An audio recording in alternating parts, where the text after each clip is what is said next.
New at 11, imagine being on a Zoom call when somebody hijacks it, spewing racism and hate. That's exactly what happened Friday at Carnegie Mellon. And our Serafina James spoke to a witness about what she heard.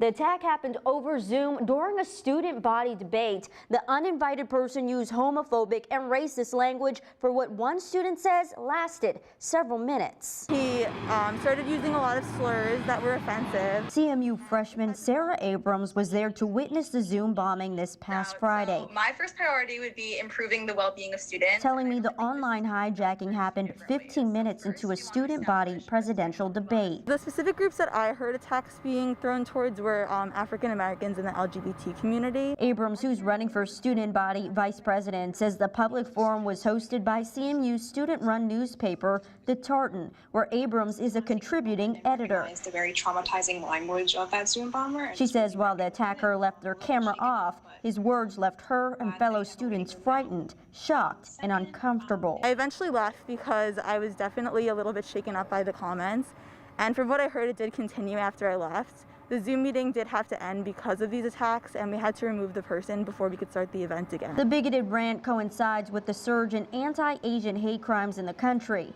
According to CMU's 2018 enrollment demographics, the majority of their undergraduate students identify as Asian. The Tartan issued a statement about the hijacked meeting saying, quote, "We at the Tartan want to be absolutely clear. Hateful and bigoted speech and sentiments have no place in our organizations, communities, and society. This incident is another painful reminder of the undercurrent of hate that we must fight against each and every day."